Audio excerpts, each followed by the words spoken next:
भाई आ जाओ जंतर मंतर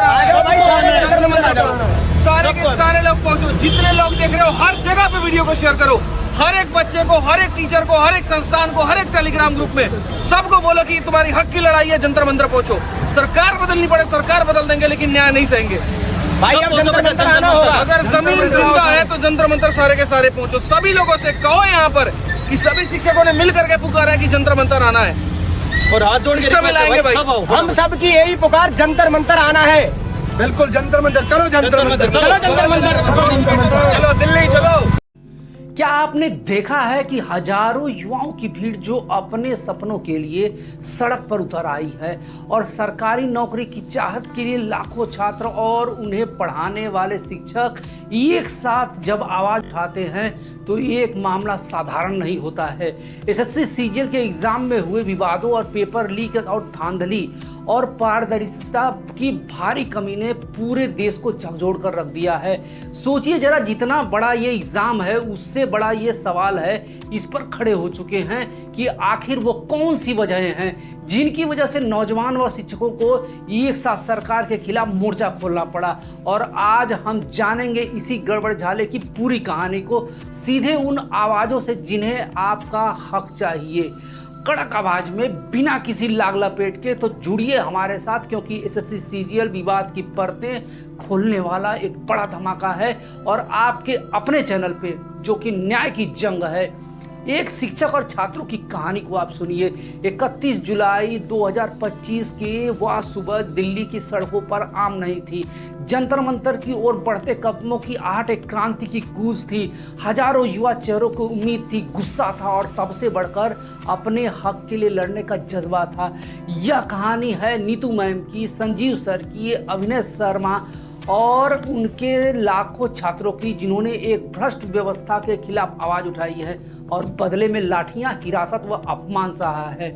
यह कहानी सिर्फ एसएससी सीजीएल विवाद की नहीं, बल्कि उस भारत की है जहां गुरु व शिष्य को अपने हक के लिए सड़कों पर उतरना पड़ा है। सपनों की शुरुआत कहां से होती है कि नीतू मैम एक ऐसी शिक्षिका जिन्होंने की अपनी जिंदगी लाखों छात्रों के सपने को साकार करने के लिए समर्पित कर दी है। उनकी कोचिंग क्लास में हर सुबह सैकड़ों युवा आते थे जिनके चेहरे पर एक सपना था, एसएससी सीजीएल की परीक्षा पास कर सरकारी नौकरी हासिल करना। नीतू मैम की आवाज में जादू था। वह कहती थी कि मेहनत करो, दुनिया की कोई ताकत तुम्हें नहीं रोक सकती है।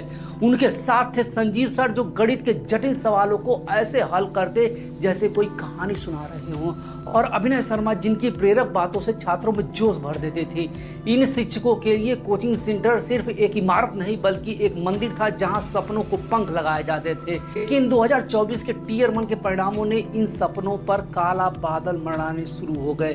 कटऑफ असामान्य रूप से ऊंचा था, 150 से अधिक अंक, जबकि रिक्तियां पहले से ज्यादा थी।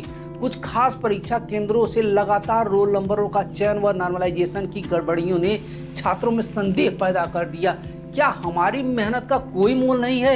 एक छात्र रवि ने नीतू मैम से पूछा तो नीतू मैम चुप थी, लेकिन उनके मन में सवाल उमड़ रहे थे।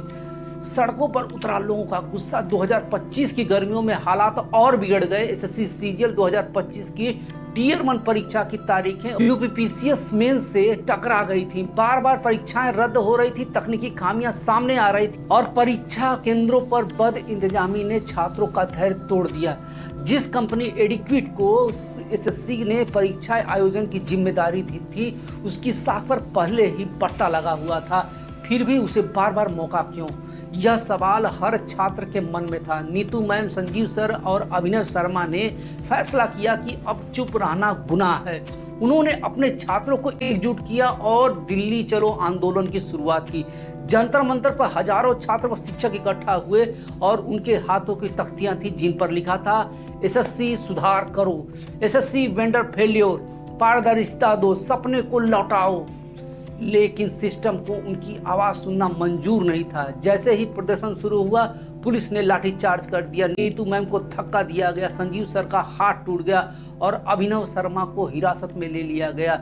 एक पुलिस वाले ने अभिनव से कहा, वर्दी पहनोगे तब समझ में आएगा।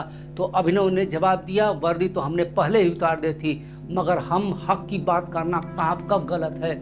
यह सुनकर पुलिस वाला चुप हो जाता और कहता कि अगर मर्द थे वर्दी पहन के रहे होते, लेकिन इसके बाद उन्होंने उनके ऊपर गजब की लाठी उठाई। घायल लेकिन अडिग लाठीचार्ज के बाद जंतर मंतर की सड़कों पर केवल आंसुओं का सैलाब था। नीतू मैम का चेहरा लाल था, लेकिन उनकी आंखों में हार नहीं थी। उन्होंने माइक पकड़ा और भीड़ से कहा, हमें आप मार सकते हैं, हमें जेल में डाल सकते हैं, लेकिन हमारी आवाज़ को नहीं दबा सकते हैं। यह लड़ाई सिर्फ हमारी नहीं, हर उस माँ बाप की है जो अपने बच्चे के लिए बेहतर कल चाहता है। छात्रों में जोश भर गया। रवि जैसे छोटे से गांव से आया था और 3 साल से एसएससी सीजीएल की तैयारी कर रहा था। ने कहा कि मैम हम हार नहीं मानेंगे, अगर सिस्टम भ्रष्ट है तो हम उसे बदल कर रहेंगे। सोशल मीडिया पर #SSC स्कैम और #SSC सुधार करो ट्रेंड करने लगा। लाखों ट्वीट्स में छात्रों ने अपनी कहानियां साझा की, कैसे उन्होंने आर्थिक तंगी में किताबें खरीदी, रात भर पढ़ाई की और फिर भी एक भ्रष्ट व्यवस्था ने उनके सपने को कुचल दिया। अब उनकी मांगे क्या है और उम्मीदें क्या हैं, ये आप जानिए।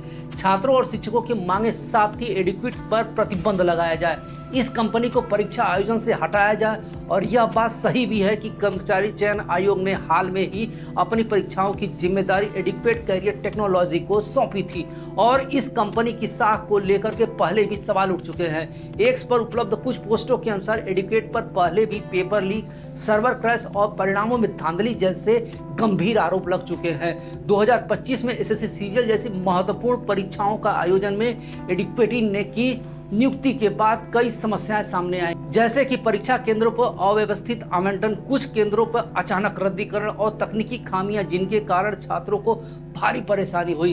कई छात्रों को 500,000 किलोमीटर से दूर परीक्षा केंद्र पर आना पड़ा और कुछ मामलों में केंद्र पर बुनियादी सुविधाओं भी उपलब्ध नहीं थी। इसके अलावा कुछ लोगों ने यह दावा किया कि एडिक्वेट पर ठेका देने के पीछे राजनीतिक प्रभाव व आर्थिक साठगांठ हो सकती है। हालांकि मैं इन दावों की पुष्टि नहीं कर रहा हूं। पहले टीसीएस इस परीक्षाओं का आयोजन करता था, हालांकि उसमें कुछ कमियां थीं, लेकिन एडिक्वेट की तुलना में उसका रिकॉर्ड बहुत बेहतर था। छात्र और अभ्यर्थियों में इस निर्णय को लेकर के व्यापक संतोष है और सोशल मीडिया पर एसएससी रिफॉर्म हैशटैग और #SSC मिसमैनेजमेंट जैसे हैशटैग के साथ में इस मुद्दे को उठाया जा रहा है। यह स्थिति न केवल एसएससी की विश्वसनीयता पर सवाल उठाता है, बल्कि लाखों छात्रों के भविष्य को भी प्रभावित करता है। इसके बाद आते हैं नॉर्मलाइजेशन पे। नॉर्मलाइजेशन प्रक्रिया में स्पष्टता लाई जाए। कर्मचारी चयन आयोग की नॉर्मलाइजेशन प्रक्रिया और उसकी पारदर्शिता में कमी एक गंभीर मुद्दा रहा है। खासकर एसएससी सीजीएल 2024 और 25 की परीक्षाओं के संदर्भ में छात्रों और विशेषज्ञों ने इस प्रक्रिया में स्पष्टता और जवाबदेही की मांग की है, क्योंकि उनके अंतिम स्कोर चयन को प्रभावित करती है।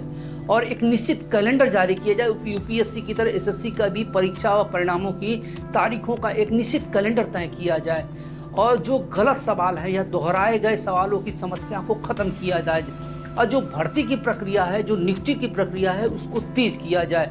और जो परीक्षा केंद्र है, जो वहाँ पे बुनियादी सुविधाएं हैं, जो प्रशिक्षित स्टाफ होना चाहिए वहाँ पर, ये मांगों कोई असंभव नहीं है।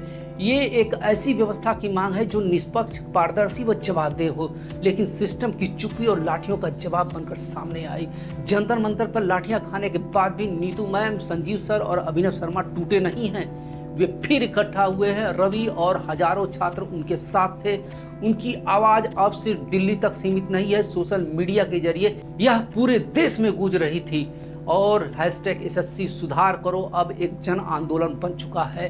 नीतू मैम ने कहा कि जब तक सिस्टम नहीं सुधरेगा हम नहीं रुकेंगे और यह लड़ाई सिर्फ एसएससी की नहीं, वो हर उस युवा की है जो मेहनत करता है, जो सपने देखता है। संजीव सर टूटे हुए हाथ के साथ में भीड़ से कहा कि यह जख्म मेरा नहीं है, उस व्यवस्था का है जो अपने बच्चों की आवाज़ को नहीं सुनती है। आंदोलन सिर्फ एसएससी सीजीएल तक सीमित नहीं है, यह रेलवे, बीपीएससी और अन्य परीक्षाओं में व्याप्त भ्रष्टाचार के खिलाफ एक बड़ा आंदोलन बन सकता है। छात्रों और शिक्षकों का एक ही नारा है, जब जब युवा बोला है सिंहासन डोला है। और यह कहानी खत्म नहीं हुई, यह अभी भी दिल्ली की सड़कों पर, सोशल मीडिया पर और लाखों युवाओं के दिलों में जिंदा है।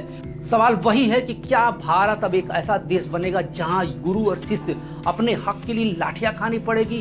क्या सिस्टम नहीं सुधरेगा या यह चुप्पी भ्रष्टाचार का सिलसिला चलता रहेगा?